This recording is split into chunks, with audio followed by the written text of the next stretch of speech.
Akibat diduga sopir ngantuk jeru berkendara, minibus Toyota Kijang Innova tergelincir singgo terjun ke jurang.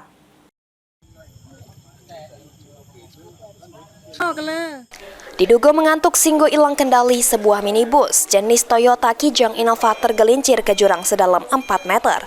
Kecelakaan tunggal ini terjadi pas mobil Toyota Kijang Innova melaju dari arah Muara II Kisam menuju Muara II Oku Selatan. Diduga oleng serta tergelincir ke jurang.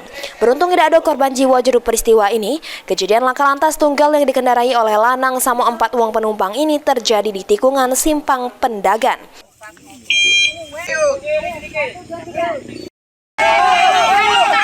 Mantap.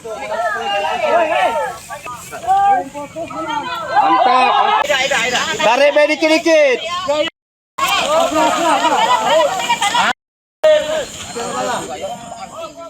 Kelurahan Pasar Muara II, Kabupaten Oku Selatan. BG 1899 VC tersebut ini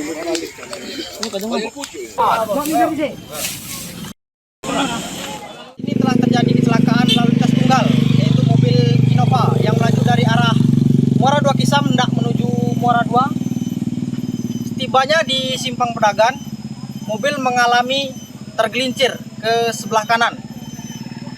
Untuk pengemudi dan penumpang tidak mengalami luka-luka, namun sedikit syok. Saat ini pengemudi dan penumpang telah dibawa ke rumah keluarganya yang tidak jauh dari TKP. Mobil itu telah dievakuasi atau gimana itu? Untuk saat ini mobil sudah berhasil dievakuasi, dibantu oleh masyarakat sekitar yang melintasi TKP. Sudem dievakuasi